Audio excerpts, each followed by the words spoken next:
We are talking about who's the better player. That is disrespectful. Palmer already's cleared Bergkamp. He's a Chelsea player and he won more at Chelsea. I've got 20 Premier League fans here and one guy from football TikTok and football Twitter to debate the hottest topics in football. The boys will each bring a different topic that they want to debate for 10 minutes. Each of our 20 Premier League fans have their own yellow card. And if they think the person debating against the lads aren't doing a good enough job, they can raise it to get rid of them. And if 10 yellow cards are raised, I'll send them off. They'll then be replaced by another fan until 10 minutes is up.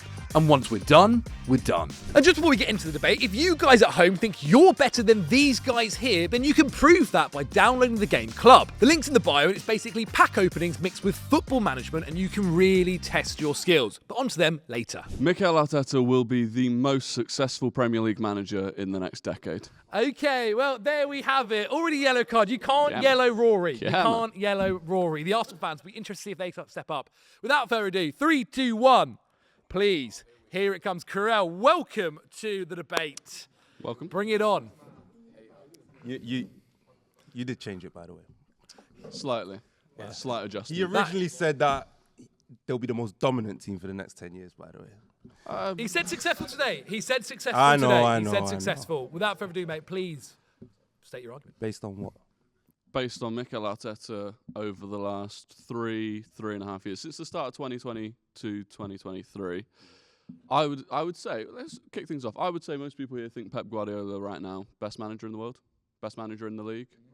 The only real competition right now to stop Arteta over the next decade. Maresca, yeah. Since the start of 22-23, Pep Guardiola's picked up 273 points. Right. Mikel Arteta's picked up 273 points. Okay. So and they how are many neck league and neck. titles?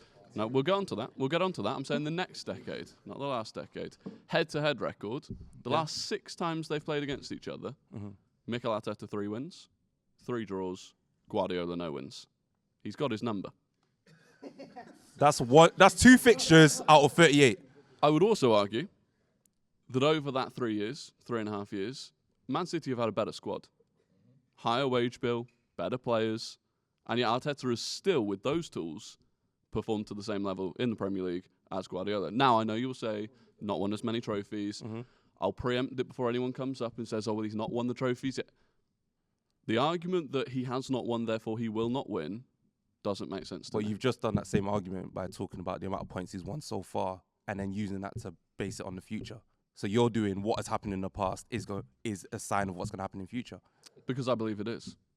So why does that not apply when we've looked at multiple title races where Arsenal haven't prevailed? Because and we can turn around and say in the next 10 years, we don't think they'll be the most successful team. Because I believe there are reasons for not winning the titles in those years. 22-23, we just didn't have the squad. We weren't as good. That showed when we played against Man City, both home and away. They were just a better team. We fell apart at the end. 23-24, we weren't good enough against the lesser sides. We'd lost the title in the first half of the season, dropping points we shouldn't have done. We didn't actually bottle it. We went 16 wins from 18 at the end of the season. And I think we've improved the depth and the quality of the squad. And you've seen the results this season against your West Hams, your Fulhams, your Newcastles have improved. And then last season, we just got absolutely hammered by injuries. And I don't think anything could have helped us win. 3 years into your, let's say, your title bid, yes, you still didn't have a squad ready to compete. Yes, but so I think I'm now supposed we to believe that you're going to construct a team that's good enough to be the best team for the next decade. Yeah, so I believe Mikel Arteta has shown, with the tools available and the fact that he's collected the same number of points as Pep Guardiola in that time, that he has the ability as a manager to replicate that for the next decade. Do we need to apply context as to why you have the same amount of points as City over that time period? You can do, yeah. Did City not go on an historically bad run last season? They did. Which shows one that is like, it's not. I don't think he'd be classed as a shows blip. It's an outlier in Pep's career, let alone at City. It is indeed. He had a lot to deal with, Rodri's injury, other injuries. So did Mikel Arteta. And yet he still managed to salvage a somewhat respectful season last season. Guardiola didn't. So I don't think that How many necessarily points did Guardiola finish behind Arteta? 4, 5, not 4, actually 5. sure. And what was the gap by the end of November? Can't remember. It was a massive gap. What, City were where? But going... 8th? Yeah. In November? I do not know.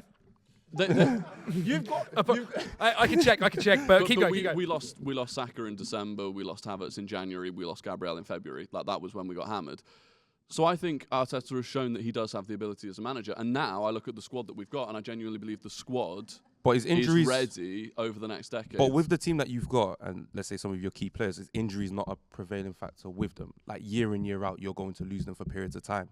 So it's every year that you don't win a title and you say, well, we lost Saka at this point, or we lost Odegaard, or we lost Gabriel. Corel, I'm sorry, brother. Well debated, though. Arguments whether I should even count Danielle's yellow card and Scarlett's, because they were both Arsenal fans, but we'll count it. It was my fault. It was my fault. Anyway, we still have just under 6 minutes left in the debate. Would anyone else like to come up and discuss why Arteta... Go. I respect... Hey, he just got up. I respect it. Brad, welcome. Without further ado, please. I just want to... So, wait. Let me hear your question again, because I want to be very specific on what the wording you're using. Mikel Arteta will be the most successful Premier League manager over the next decade. So no other manager will win more trophies than Mikel Arteta is essentially, in the next 10 years, the argument. Okay. So what you're trying to say is that Arsenal are going to have a dynasty in the Premier League. Premier League dynasty. Because it's domination, right? To an extent, over the next decade, yeah. I believe so. Okay, and I think, well, I don't think, I believe, we all know there's only been 2 dynasties in the Premier League, Man United and Man City. So what makes you think, where's the evidence that you think Arsenal are going to be the next team to have a dynasty in the Premier League? There's a number of reasons. Firstly, I don't think Pep Guardiola is going to be here for the majority of that decade, so I think you're losing the guy that has done that. I don't really see any other managers around at the moment that I think are ready to step up and replace him in that way. Arne Slot, I know, won last season, but I look at him this season, I'm not sure he's built for it. And even around the rest of the world, I don't think I see it at the moment. I then look at the squad that we've built. I think we have the best squad in the Premier League right now. Mm-hmm. And I think it's prepared to go into the next decade. You look at the age profile of the squad. I think our oldest outfield player is Gabriel, who's like 28. They're all tied down now until at least 2029. They are ready and have shown that they're ready to make that next step. Even in a season like last season, where it was a fairly bleak season, we still improved in the Champions League, got to the semi-final. You've got to think a lot of those players had never had the experience of success before. It will take a bit of time for them to get to that. And so I look at all of those factors coming together. So you don't think they're experienced already? This is 6 years we're talking about with Mikel Arteta. How many years of them do you think he has left? Mikel Arteta, I think he's got the next decade. I think he's got as long as he wants. I don't think Arsenal will let him sign for another 10 years? They've made him the second highest paid manager in the world. They've backed him to the hill. That has nothing to do with anything. Of course it Payment. does. Yeah, we're talking about wages. We're talking about performances. But you look at Arsenal historically and how we spent money. We have backed him more than any other manager financially. We've made him the second highest paid manager in the world, which makes you believe that they have that level of faith in him. I don't see why or who will outperform him. Brad, well done, mate. Well done. Good debate. Keep it going. We've still got just over 3 minutes. 3, 2, 1. Tobes, here he comes. Obviously, Maresca's going to win 5 Premier Leagues, so... Well, that could be the case. I don't even think I have to argue specifically for Maresca. Obviously, we could talk about managers who've got more trophies on the table in Oliver Glasner and Maresca. Those guys have already got a bit of a jump start. I don't think Glasner's got more. Knowing how to get over the line, which Arteta hasn't proven. But anyway, even when you come to City, where you're talking about Guardiola's not going to be here long. I don't know if these two count. I think it's kind of obvious. We know that Vincent Kompany will be going into that role. And I'd say that in his early years, he's been there, 2-3 years in management, has done more than what Arteta was doing 2 or 3 years, going out to the Olympiacos, coming 8th. You know what I mean? I feel like he's shown already more promise as a manager at an earlier set than Arteta would. So the next decade where he takes over from Guardiola, he'll leave him in good hands. Like, he's got Erling Haaland, he's got Donnarumma, they've built well. I'm not entirely convinced by Kompany. I don't think he necessarily showed that much in the Premier League, albeit, all right, he was at Burnley, you may not expect him to do much. He's then gone to Bayern. No offence to... I think Bayern Munich looked like the You've best had team in several the world. He's then gone to Bayern Munich, where you look at this season, they do look absolutely formidable, but you do have to factor in it is Bayern Munich. I think we're about to see, by the way. I would agree, but for the fact that Bayer Leverkusen literally beat them to a league in the last 2 years, and he had to rebuild it from that. So I would say he did, but Bayer Leverkusen have been decimated. Decimated by what? We've got Stench on the bench at Liverpool. He looks awful. Like, this is not some amazing. It's not some amazing. I'm not gonna hold you back on the. It's not some amazing I'm team. not gonna hold you back on the Stench on the bench comment. I'm not saying that Slot's going to continue to win leagues as he has necessarily, but I do think to dismiss what City have kind of built in terms of the stability they've got and they've had under Guardiola, for that to not continue, I would question. Let alone, we've got Steve and Palmer for the next few years, so we're coming. But realistically, I think Arsenal will look back actually more so at the last 3 years, like you said, where they've accrued those points as Poch.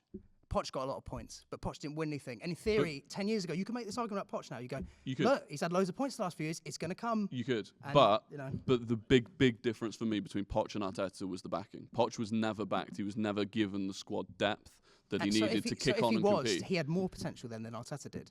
You could argue that, but we'll never know. But Arteta has been given that, and I believe he will. And he's just spending it all on centre-backs. So, like, realistically... Like, and we have the best defensive record in the league, and it's picking up points. We're 4 points clear with it. You can't... You are at the moment, but I'm seeing everyone cack it over Gabriel going down. But meanwhile, they were talking about how good the centre-backs are. But clearly, there's a panic state going on at the moment. I think you lose one of your best players, you are unhappy regardless. I think Marmoush is a great backup to Erling Haaland. If Erling Haaland gets injured right now, I think Man City fans are going to cack it, right? Yeah. Well, I think there'll be a bit of that. But Marmoush I feel like Marmoush hasn't existed this season. I think Marmoush we kind of imagined last season. Right, so there you go. So if they lose Haaland, I think they're going to cack it. We've lost arguably our best player yet this season. However, I think we'll see against Bayern Munich. I think the game against Bayern Munich next week will be really interesting. 10 years.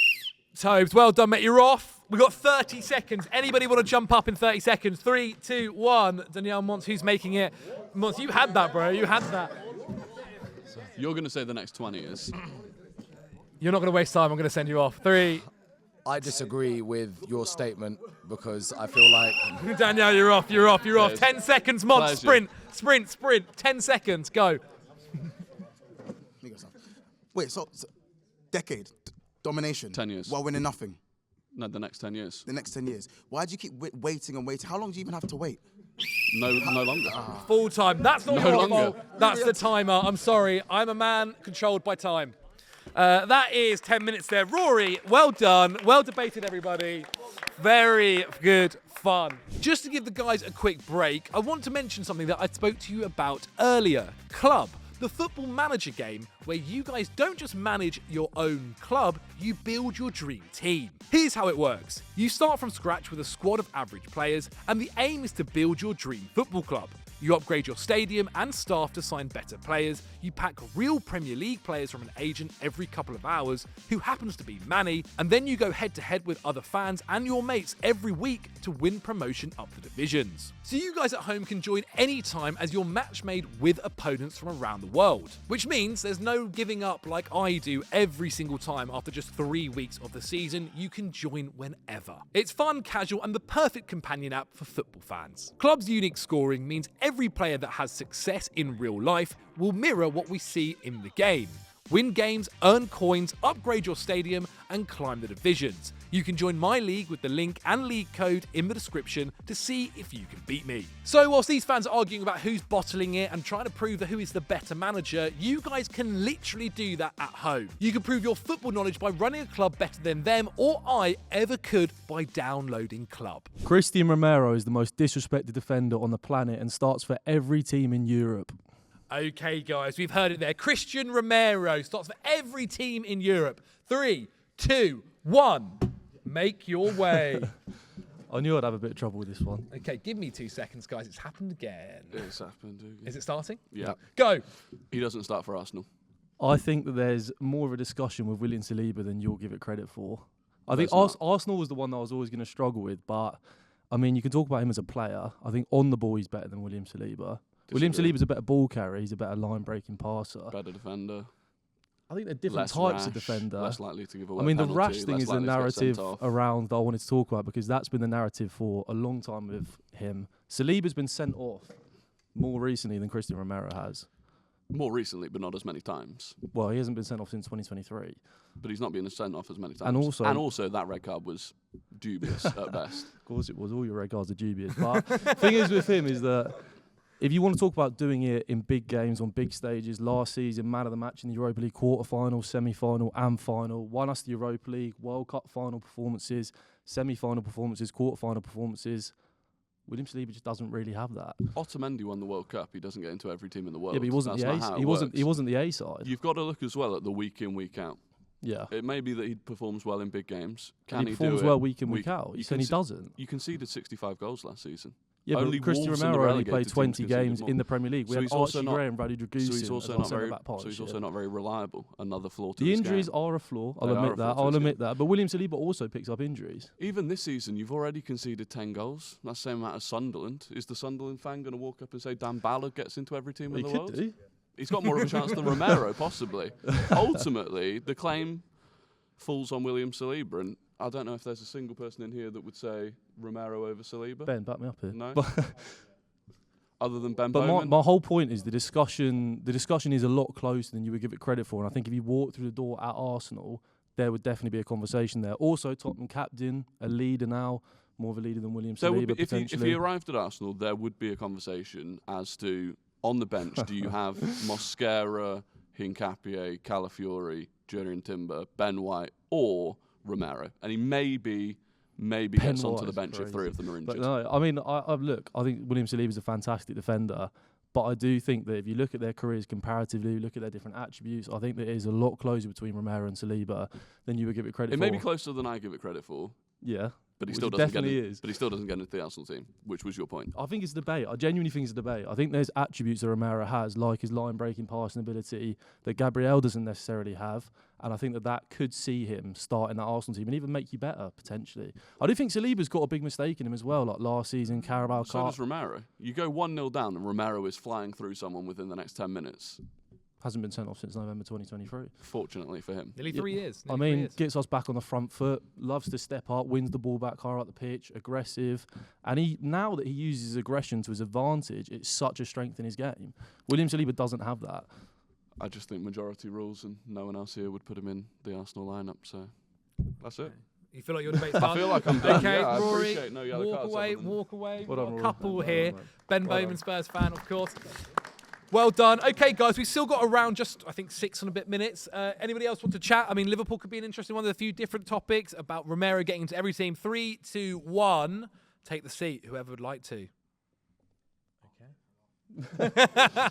Maybe he's not disrespected. Okay, maybe he's not. Maybe he's not. Henry Hill, Fulham. Right. Fulham, Calvin Bassey. With Romero, Yeah, what's the team he's most often linked to and leaving Spurs? Real Madrid. It's Atletico Madrid. That is Atletico Madrid was last summer, but Real consistently- Madrid as well. Okay, and if Atletico Madrid are the main team interested in Romero, what does that say about Romero? It doesn't say that he's one No of the one, best no one can defenders in the afford world. him because he's about 70, 80 million to get him out of Spurs. Real Madrid are currently more interested in Ibrahima Konate than they are in. Do you Cristian think that he Romero. doesn't start for Real Madrid? Do you think Konate is better than Romero? Seriously? I don't necessarily think he's a better defender than Romero, but I think it's telling that currently Atletico Madrid is consistently the team most interested in Romero. And I think stylistically, with Simeone and his style of defending, you've got to wonder why that he wants Romero. Let's be honest, Atletico probably haven't had a world-class centre-back since the days of Diego Godin. I mean, they want one now, right? I mean, that's his style. Like, fair enough. But it's with Real Madrid and stuff. Atletico is it's not the cream of the crop. I mean, but a large part of this is Daniel Levy, got a terrible relationship with Real Madrid. Now that he's left, you might see more interest from other clubs in him. Premier League clubs can't negotiate with Daniel Levy. A big part of that, I mean, they know Romero is on a long contract at Spurs, not going to leave for anything under 70, 80 million. A lot of clubs will just go, we can't even be bothered to deal with Daniel Levy, and we won't go in for Romero. But I mean, the whole point is that Romero, if he was available on the market for a reasonable price, would be incredibly sought after. Yeah, a reasonable price, which is the point there. If he was available for a club would reasonable sign him for price, 60, 70 million pounds, 100% if he was available the for reason, that price. just to go back to this, the reason that a team like Atletico are most interested in Romero is because there is a limitations to his game. He's considered a blunt kind of enforcer defender. Yes, That's crazy. I think he is a bit underrated in certain aspects of his Yeah. game. I do not think you can't sit here and say for a second he's considered a slick an operator, someone like Virgil van Dijk, an ability. He's not a Virgil van Dijk, but I think in terms of on the ball, he's incredibly slick. He's one of the best on the ball centre halves in the world. His line breaking passes, carrying the ball, stepping out of defence, and like you're talking like Atletico Madrid or Burnley, like they're a brilliant Champions League club. No offence, Jacob. They are a great side, but you're talking about Romero side. getting into every team's defensive lineup in the world. Does he start for Real Madrid? What over Alaba and over Alaba? Over Rudiger, Alaba? Absolutely. Starts with Barcelona over Araujo or Christensen. I think Romero would be a stopgap for a team like Real Madrid before they go on to something better. A stopgap? I don't think he's someone that Real Madrid would base their future defence on. 26 years old. You don't think he'd go in there and be a brilliant partner for Dean Huijsen? Over an ageing Rudiger, Militao's had back-to-back ACL injuries. I don't think Real Madrid are the best example for this right now. Right. But I mean... Does this mean I get voted off? It does. It does. It does. You're off, my friend. You're off. We've got a few minutes left. How long does that say? 3 minutes 33. 3 minutes 33. If anybody else would like to debate it, please do. Don't feel like you have to. We can end the debate. It's absolutely fine. 3, 2, 1. Welcome. Welcome. Welcome. Welcome. Is he better than De Ligt? No. Is he better than Euro? No. Go ahead. Into the mic, my friend. I'm going to argue on behalf of Liverpool. Okay. So first, I want you to set out for me what do you think are the strengths of Romero. I mean, everything, mate. On the ball, box defending, aerially, positionally now, leadership. So you're saying Liverpool, right? So have you watched Ibrahima Konate this season? Yeah. So he's had a bad season, right? I think we can all agree Konate's not been at his best this season. Absolutely. It's been terrible. But what you said about Romero's strengths was mostly his box defending, his leadership, etc. Right? On For the me, ball defending ability. is about partnerships. So Van Dijk brings the leadership. What does Konate bring from a tactical point of view? He's the one that allows Liverpool to play with that high line. Look at how he played over the past few years. Don't just look at this season. Right. For Trent, they needed a Konate because he was basically defending that whole wide flank on his own, right? Yep. If you were to say Mickey van der Ven could do that, but on the left side, I'd say, yeah, fair enough, because he's got the recovery Van speed. Dijk plays on the left side, though. Yeah, Talk no, about but partnerships. we're talking about Romero. So imagine Right. Romero comes in for Konate. Do you think tactically he gives as much Konate as given to that Liverpool team? Absolutely. I think he could do everything Konate can do and more. I So mean, you talk think about he can defending big spaces. defend wide players in a high line? Mate, he defends with Pedro Porro next to him. Pedro Okay, Porro but is what have Tottenham, fullback up what the have pitch. Tottenham won compared to Liverpool over the past 5 years? Liverpool got to multiple Champions but, League I mean, finals. cool. He's up against the biggest wide forwards in the world consistently, biggest strikers. Tottenham finished 16th in the league last season. Biggest right? strikers. I mean, Romero is Konate's the only having one a who's mare kept this Haaland season. out And this Liverpool are season. still within the top 10 of the. And Romero table. goes into that Liverpool side and makes them better immediately. You talk about defending the best strikers in the world. I think if the tactical system of Liverpool is different and they're playing more compact, I'd say yes, I agree with you. Are you saying Romero can't play in a high line? Yeah, because look at the way Ange's team played with a high line; they were terrible. Yeah, but That's why you got rid of the manager. Ange You had was to an bring a extreme more example of you it, had to but bring a more you wanna talk negative about- manager to play a more pragmatic But that's system. not in because order of to play. Romero. That's I mean, every manager plays a less kamikaze system than Ange Postecoglou does, right? But Yeah, but with you wanna talk- Konate, you can play a more kamikaze system. Yes, he's had one bad season, but I think he's Have you human. seen Konate this season defend Mateta absolutely running ragged, going in behind it? Am I arguing that Konate is a better defender this season? I'm saying look at the breadth of his career. You can't just the breadth of judge his someone career, he's over had one you season. could argue he's had one good season, had a great season last season. One good season. Konate's Before had that, just one good season before season. that, he was still very mistake prone as well. I completely And he was disagree in and with out of the team with Joe Gomez and Joel Matip. No, he Cristian wasn't. Romero- Konate's been the Yes, he de was. facto starter next to Van Dijk for years now. No, he hasn't. He Post-Matip. literally hasn't. I mean, he's been Joe Gomez, Joel Matip. Joe Gomez is not a starter. He hasn't been a starter since like way back. Joe A couple of Gomez years comes ago, in as Joe a, Gomez was Well, that's the sharing minutes with Liverpool fan Ibrahima over there. Konate. Liverpool fan over there. I'm still so When was Joe confused. Gomez? I mean, we had a chat before. You've talked we were about the saying tactical- Leone played better than Joe Gomez recently. Okay, you talked about the tactical system. What Yeah. couldn't Konate do that Romero couldn't walk into that Liverpool team and do? But haven't you actually said he can it. walk into any team. We're not talking about who's a better player. I agree We with you. are I talking about think- who's the better player because then he can walk into the Not Liverpool team and he's necessarily, better than because to walk Konate. into any team, you have to be the right tactical fit. Isak could walk into I any team. mean, He's walked yeah, but into what I'm Liverpool. saying He's is that been terrible. why can Romero mould into Liverpool's tactical system? You're talking You about have him. to change the system completely because he's a No, completely no, different you wouldn't, profile because of he's an defender. incredibly versatile defender. You think he can't go back towards his own goal, run back towards his own goal and defend big spaces? No, I don't think he can. I think Well, Van then der why Ven's couldn't he better fit at into that system if that's what you're saying Liverpool system I'm is? saying if you look at that Tottenham defence, they were conceding. That is full time, guys. Well done, well done. Not gonna lie, that beat scared the living daylights out of me. Well done, guys. Really well debated. Just before we move on to our next debate, really quickly, I've sent the guys away to go and have a little orange, a little halftime break. But I want to speak to you guys right now. I've got a big aim, a big aim. I want to hit 100,000 subscribers by the end of the season. I need your help at home to do that. If you're not subscribed already, scroll down, go and do that. We need another 50,000 of you in order to do that. And as a reward, I'm going to make a promise. I'll get Thierry Henry here if we hit 100,000 subscribers. Go and do that and we'll get Big Henry, the Frenchman, arguably the best player the Premier League has ever seen, in that seat. Okay, now on to the next debate. Andrea Pirlo is better than any English midfielder ever. Andrea Pirlo is better than any English midfielder ever. Go. Anybody fancy it? No one's scared. Okay. Pythag, welcome, mate. Put yourself into the mic and then go crazy. Can I guess what you're going to say? Go on. Scholes. No, I think Okay. Pirlo is better than Scholes. Okay. The reason why, well, Sorry. I shouldn't be making your argument for you, but obviously I think internationally, I think he's a different level. So I've got a different midfielder. So Bobby Charlton. So Okay. for those of us who remember, Yeah, we're going back a lot. We're okay. going back. Go ahead. yeah, why because I think he's the only one that is comparable that's played in English football because he won the Ballon d'Or. He won the Ballon d'Or in 1966. Yeah, he could do it all. He could run games. He could score goals on a different level to Pirlo. He was Yeah. scoring goals more than even a Lampard or Gerrard. Okay. Won the World Cup in '66 as the main player. Someone like Beckenbauer had to go man to man mark him out of the game. Okay. But even then, he was still super influential. He scored the winning goal in the semi-final against Portugal, against Eusebio's team. And then he took England to the quarterfinals of the World Cup in 1970. They were winning the game against Germany. They took him off, and then they ended up losing that game. But his overall legacy as a player, I think, as a player as well, pound for pound, I think he's a better player than Andrea Pirlo. I didn't expect anyone to go back that far, to be honest. But you brought up what's his face, the centre back Maradona, last time. man. And also, who was the centre back? But that's the 80s. Well, it's still Anyway. past. On Charlton, yeah, he won a Ballon d'Or and he was integral in a World Cup win. But Pirlo was also integral in a World Cup win. If you look back on the 2006 World Cup, I think Zidane got all the plaudits, but you could easily make the case that Pirlo was the best player in that World Cup. If you look at the Italy squad as well, of course, Cannavaro won the Ballon d'Or, which I actually don't think he deserved. But Buffon and Pirlo were by far and away the two best players in that team.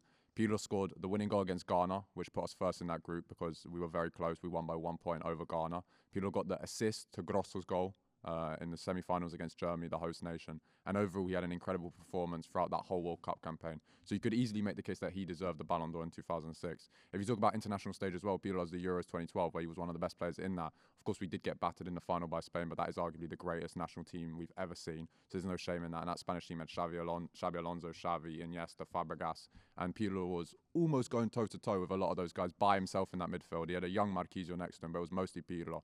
Then when you talk about club legacy, Pirlo has done it in two different generations, in the 2000s and the 2010s, with both AC Milan and Juventus. If you look at his AC Milan resume, he won 2 league titles, I believe. He won 6 in total, but 2 with AC Milan. He won 2 Champions Leagues in 03 and 07, again being an integral part of the 2007 team. And if you look at that 2017, they got legends throughout the whole team. Arguably one of the few. I'm going to interrupt just because obviously I'm going to get yellow carded. okay. So I think all of that. Obviously, Pirlo is an incredible, for me, deep line playmaker-wise, pivot-wise, one of the greatest of his generation, right? I'd say the best. And yeah, I'd probably agree with you. Okay. I'd put him in my top 2 or 3 deep line playmakers ever, okay?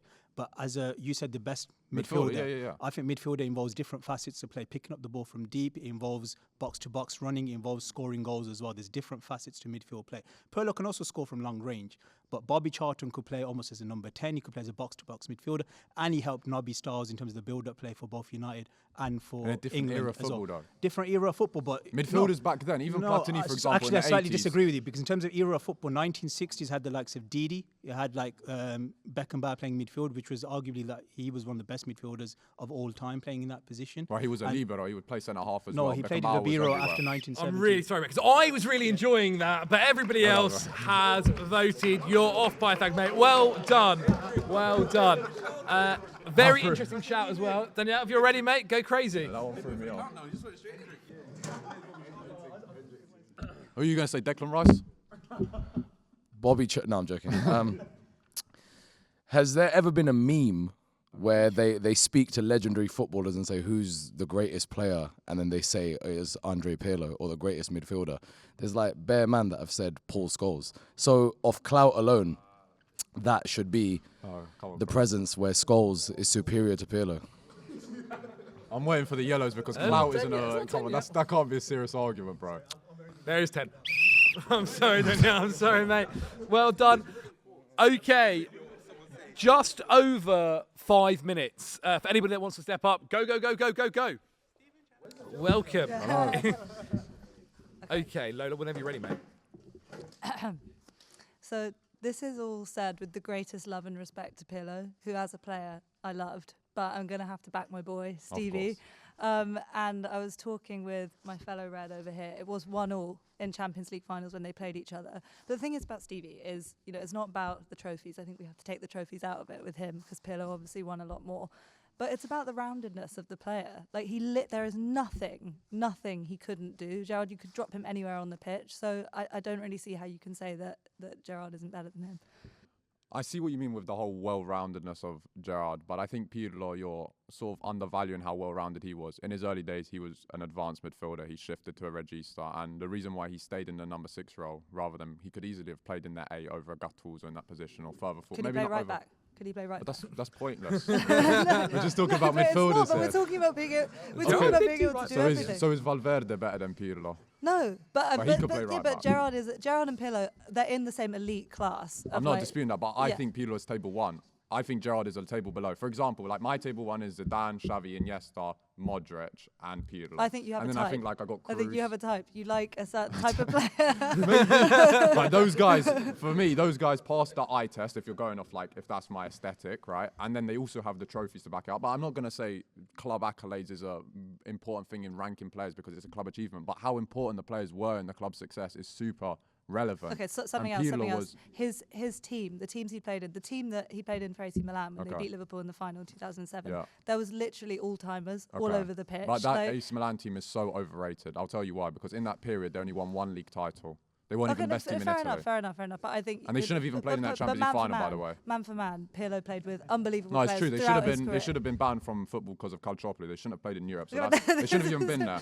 But the point is, it's true. Look it up, bro. I know you said that your role, that a player's role in the success is relevant to how good they are. I don't. With the greatest respect to Pirlo, there's no Pirlo final. There's 2 finals that you can say Gerrard won on his own. FA Cup 2006. Based Istanbul. off goals, but Pirlo wasn't a goal-scoring midfielder. 2006, he still dictated the tempo of the game, for example. Now, I'm going to flip it onto his Juventus side because he played for great clubs. That's a myth. When he came to Juventus, we finished back-to-back 7th place finishers. We had no right to challenge for the league. He was deemed not good enough and too old by AC Milan. He came in the first season. I'm going to use a Rory argument. We won the league invincible. Okay, we don't brag about it, you know. He won 3 league titles in a row, winning Serie A Player of the Season 3 years in a row, and 4 league. He actually won 4 in a row. What's the Pirlo final? Tell me. When is there a game that he won on his own? But what I'm saying. Sorry, that is 10. Well done. Really good debate. Okay, we've got just under 3 minutes left. Anybody else ready to come up? 3, 2, 1. Marcus, welcome, mate. Marcus, welcome. Yes. Hello. It's first time up here, so I'm a bit nervous. Good luck. Now, there is one player, that Pirlo, and there's an interview 2016. Have you heard of a man called John Lundstrom? I thought you were going to say Huddleston. Sorry. No, it was worth it. It was worth it. It was worth it. Well done, Marcus. You're off. Okay, just over 2 minutes then. 3, 2, 1. Here he comes. Tobe. Is it Frankie Lampard? It is Frankie Lampard. And look, like, Pirlo was wicked. He was a bearded Leon Britton. Like, I've also realised Tobe's like style, by the way. It's so good. He just demeans him. It demeans him. We got to demean him. And look, 2006 World Cup, I do agree. He was better than Cannavaro at that. Thank you. But around those years, 2005, obviously a lot of midfielders existed. Only one was coming second in the Ballon d'Or. And Pirlo existed, but he weren't touching Lampard. Okay, so we're going to do Ballon d'Or ranking. Would you say Van Dijk's a better defender than Maldini because he plays second and Maldini never plays top? No, I think it was a weaker era, but this is Pirlo's era. He's coexisting with Lampard. Lampard's still outshining him. He's still going further in competitions. And when we look at even that AC Milan team, everyone thought Kaká was the best midfielder. No one thought Pirlo at the time. Not just because of the numbers. He was a better player in those years. Looking back on it, I would argue that Pirlo was the anchor of that AC Milan team. That midfield wouldn't have been as good as it was without Pirlo at the base. No, he was a great player, but I'd say that we were a vastly superior team and Lampard was the best player. Chelsea were better than AC Milan. AC Milan in those years, yeah, for sure. Would you say AC Milan were better? No, Chelsea were better than AC Milan in those years. I would say. How's that a valid argument? No, I'm saying Lampard was the best player within his team. You were saying Pirlo was a bit part that helped him get better. AC Milan had better but I'd say that at his peak, if you're coming second in Ballon d'Ors while Pirlo's existing, it's not necessarily a metric, but it shows that their peers rated him higher at that point. That's the point. He reached a higher peak as an individual. Vote for the Ballon d'Or. And players. But football watchers, people existing. That's what I'm saying. At that time, people thought Kaká was better than Pirlo. They thought Lampard was better than Pirlo. Pirlo has elevated himself. He has a great beard. He has a great beard, and it's helped him at Juventus. Look, don't get me wrong. He looks like the coolest sommelier in the world. However, realistically, in terms of what he's achieving as a player, we've kind of elevated him a little bit because of the beard. He's brilliant. Tobes, the beard one I think killed you there. The sommelier, wow. Okay. It was good. Very, very good. 30 seconds. Anybody for 30 seconds. Don't have to. I just had one more argument. Go ahead. Yeah, why not? Yeah, bring on. Yeah, this is a quick one, all right? Okay. So, which player did Pirlo struggle with the most in terms of man I hate that story so much, man. But just say it. Who is it? It's Mickey Mouse story, man. It's Park Ji-sung, right? Park Ji-sung. Park Ji-sung. So it took Bobby Charlton had to get man marked by Beckenbauer, but Pirlo got marked at the game by Park Ji-sung. That's all I'm saying. Full time. There we have it. Luca, well debated, I despise that story, honestly. Just another quick break, guys. I need to say, a lot of you in the comments ask, how can I be involved? It's super, super simple. On social media, on Instagram, on Twitter, all of that good stuff. I send out a message looking for guys and people to come on the show. If you would like to be involved and be a part of it, then get over to my Instagram, get over to my Twitter, follow me, and keep an eye out for that message. Because genuinely, Everybody here is from that. It's as easy as that. Send me a message, reply to my Instagram, and you guys can be here for the next episode. An all-time London 11 would be Chelsea players and Omri and Bale. Okay, there we have it. I'll give everyone like little 10 seconds just to think about who would be in their all-time London 11. Okay, without further ado, 3, 2, 1, go. Anybody believe that an all-time Spurs? I wonder if he's going to back Spurs players or if he's going to back any Arsenal players. There we have it. Big league me. Wow. Seb, mate, go crazy. The first one I just wanted to talk about is right back. Who are you putting forward for right back? I could go Azpilicueta, I could go Ivanovic, I could go Reece James. I'm going Azpilicueta. Won everything. It's Carl Walker. Carl Walker at City? No, but Carl Walker at Spurs is still better than any right back that you've had. Carl Walker at Spurs was getting spun for fun. Let's not. No, he wasn't. I watched Juan Mata kick that man in the stands and set up Sturridge. He was poor. In what, the first year or two of his career? If we're doing a quick team, Gronkyard gets in on the right side with Walker. Yeah, that's cool. I know what you're trying to do, but in terms of a player, Azpilicueta could defend better than Walker. I mean, Azpilicueta played a lot of his career at centre back. Goals than Walker. Played at centre back a lot, playing the back three at centre back a lot. But he is a better right back. So you're putting Azpilicueta in easily over Walker. So does Carl Walker's City career count for nothing? No, I don't think it counts for nothing. I don't think it can count for something. It's got to be at the time in a London club. Okay.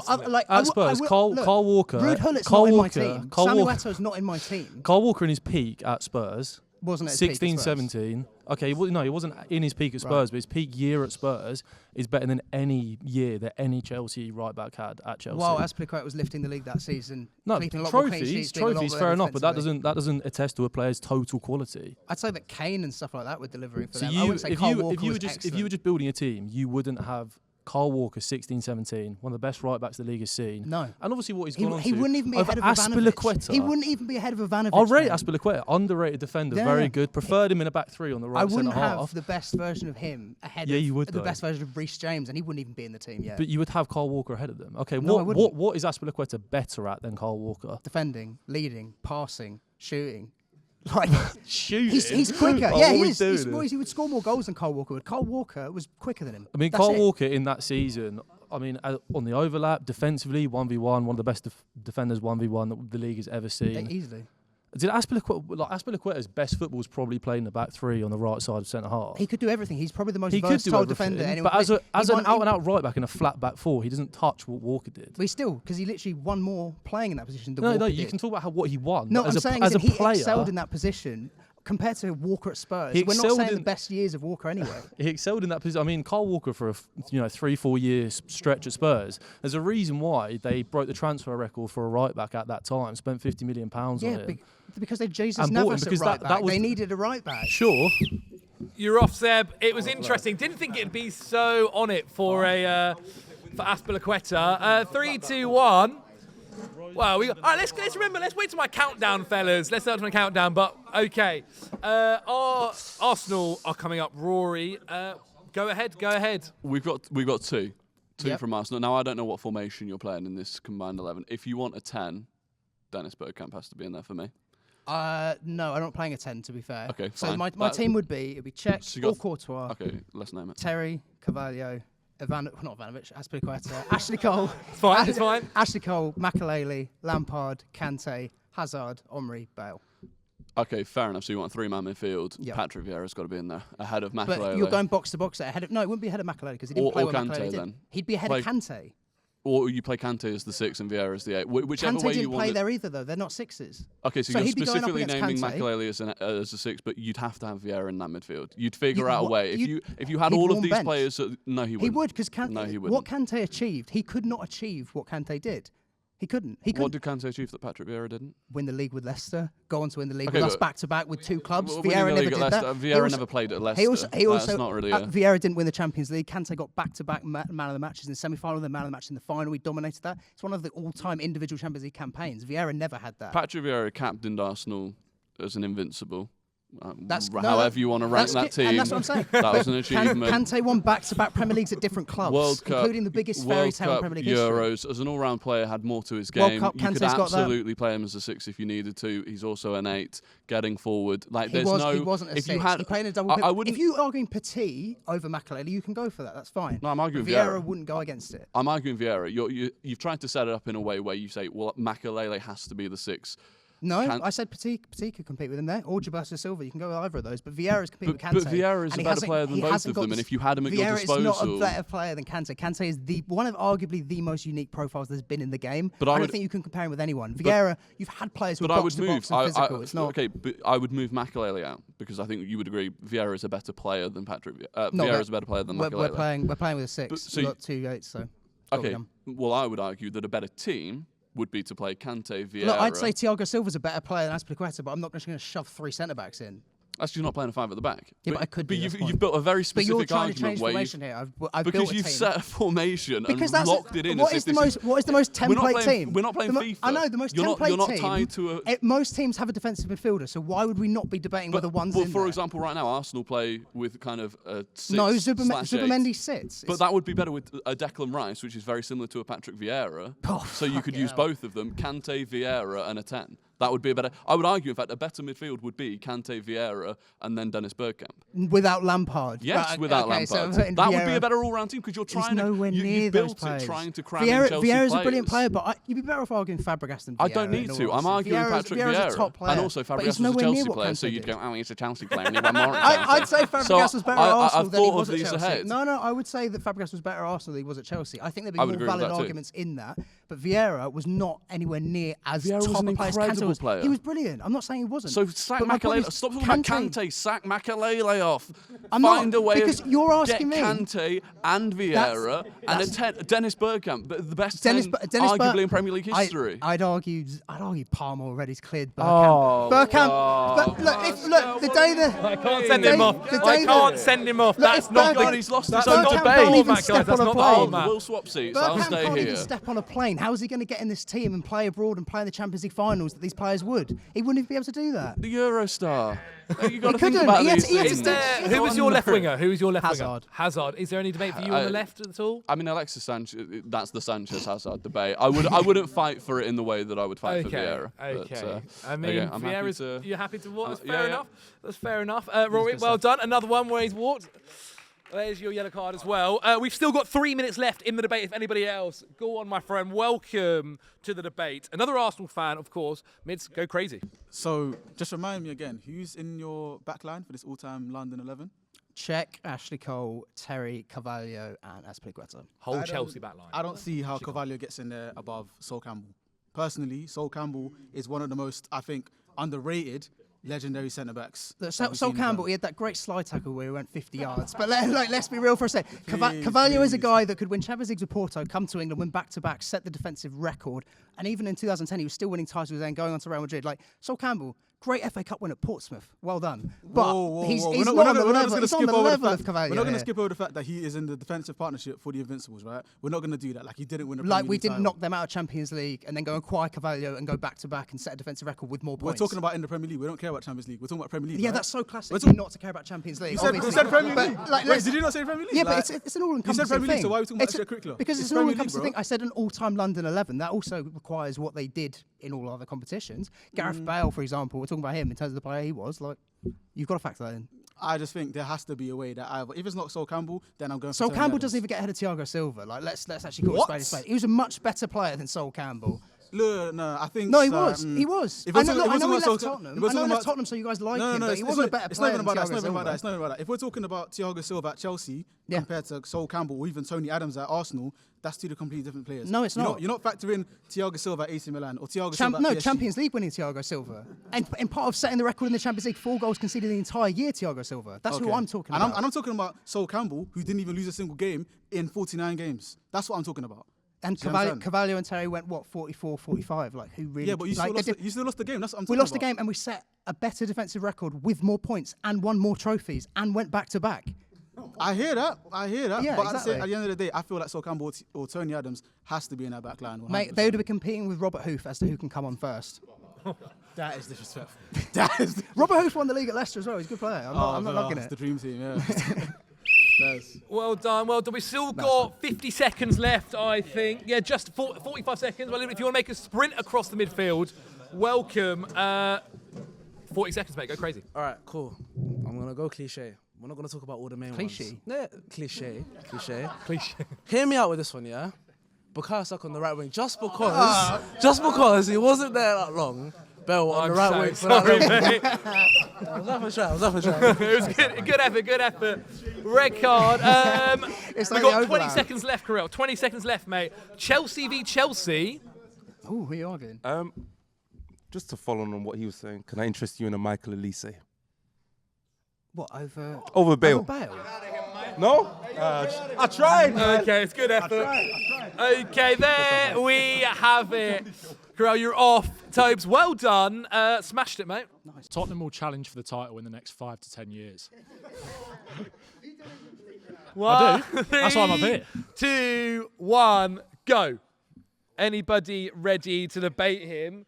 Tom, welcome. I'm just interested. Okay, that's absolutely fine. I thought you'd be on my side. No, I'm not. I'm in the middle here. I want to know why you think that. Well, I think we're primed for a takeover. I think, obviously, with Daniel Levy moving on from the football club, which I think has massively held us back over the last decade or so in terms of the decision-making of the football club, not even necessarily the money side of things. Mm-hmm. We bring a hell of a lot of money in. We've got so much PSR headroom. We've obviously got new kind of chairman and a new leadership structure within the football club that I feel like are going to make better decisions, potentially. We've already kind of changed. Is this all based on a takeover? Yeah. Well, that's one of the reasons. That's one of the reasons. reach, but I do feel like it will be something that probably will happen to Tottenham in the next 2 to 3 years, potentially. I don't disagree with that. You've already seen investment coming into the football club. Yeah. That's the first thing that the Lewis family have kind of done since Levy's been booted out. They put 100 million into the football club, which doesn't seem like a lot, but it's a good statement of intent early on to kind of take that first initial step. We've got an incredibly young squad as well, which I think will be here for the... It's a poor squad, isn't it? It's not great at the moment. I'm not saying we're going to challenge next year, but I think there's a lot of potential there, even with some of the youngsters that are maybe out on loan that could turn into kind of future stars. I think the likes of Bergvall, Gray, etc., could be kind of pieces that could help us do that. You look at Arsenal, I don't think anybody expected them to kind of challenge in 1920, 18, 19 when they were kind of at their worst. And I don't think we're even where they are. But you look at the likes of Saka, who kind of came through the academy, had a massive impact, has kind of helped spearhead their title challenges over the last few years. So I think those young players can be a massive piece of it as well. But I do think it is kind of mainly reliant on like investment, but I do feel like that is a massive factor that's helped a hell of a lot of other teams challenge for that title anyway. So why, it would be a reason for us to be able to. Okay, so didn't the Lewis family already say they've rejected like bids from Saudi? Yeah, but I think they've only just come in. They're kind of probably trying to sort of steady the ship a little bit, increase the value of the club. Okay. I think so, yeah. So let's say that does happen. Investment isn't really going to make that much difference, I suppose, because you just don't have that pull, do you? But I think it's about wages. If you look at Tottenham's wage bill in comparison to like the other bigger teams, but Arsenal will pay it, City will pay it, Liverpool will pay it. Yeah, of course, but we haven't competed at that table in the first place. We never really.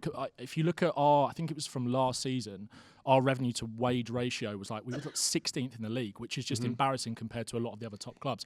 If we can kind of help bridge that gap, we still do have a lot to offer. A massive reason for that is you can't compete for these top players. You can't pay these wages unless you're overpaying for average players, which we have done exactly. So but I'm talking about the future. Realistically, like Chelsea, Arsenal, Liverpool, City are always going to United are always going to have a bigger pull than Spurs. Yeah, of course. But if you put yourself in that mix, so you said 5 to 10 years. So I'm just going to within 5 years, you've got absolutely zero chance of winning the Premier League title. No, I didn't say win it. I think we can challenge and get ourselves up there and win other things along the way that are going to kind of help build the squad towards that as well, and maybe attract other players. It's like the silverware does matter.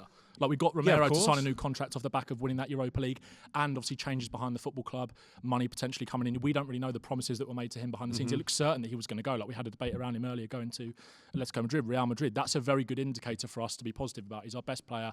He's our captain. For him to kind of stay on and sign for the long term is really encouraging. So you don't really know what's going to happen and what's around the corner. I do think they're probably, and again, we don't know this. The Lewis family, have got to put their money where their mouth is. This is all kind of based on that, and we've had kind of promises broken before as Spurs fans. We've been down that road. We've kind of been led down the garden path. So it could happen again, of course.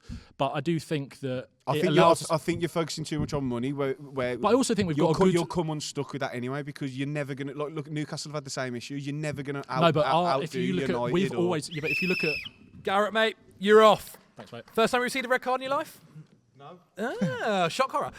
Okay, well, quickly jump in straight away. Arsenal v Spurs, North London derby. At the time of shooting this, actually the North London derby on the weekend. Waleed, welcome. Please, without further ado, go crazy. There's a few things that I want to get clear first of all. So, do you believe that in the next 5-10 years, will Thomas Frank be the guy to get you challenger first of all? I don't know. I think he can help build towards that. Yeah, I think Thomas Frank's a good manager. I think we've not seen the best version of him at Spurs yet. I think our football is probably a little bit too defensive-minded, a little bit too pragmatic. But you look at what the job that he's kind of had to repair based off last season. It's no real surprise that he's gone a little bit defensive first, and he's evolved as a manager when he's been at Brentford. The proof will be in the pudding if he does actually scale that up to a bigger side in Tottenham. But I do believe that he can do that. Whether he can be the guy that gets us over the line to win a major honour will be that kind of been raised to be seen. But he's also a manager. Thomas Frank is a manager that was interviewed by Man United. He was interviewed by Chelsea as well. He was kind of in the running for the Liverpool job before Slot got it. Like, this is a manager that can be seen by the biggest clubs in the country to potentially be able to do that for them. So why can't he do it for us? There's a lot of other factors in that as well. But the only reason why I ask is because obviously there's a bit more turmoil already with his tenure. A lot of Spurs fans don't necessarily like the style of football playing. I'm not massively convinced by him right now, but I do think there is context and reasons as to why we're kind of playing the football. I understand, but I just think because with obviously now we know that Levy's not there anymore. Yeah.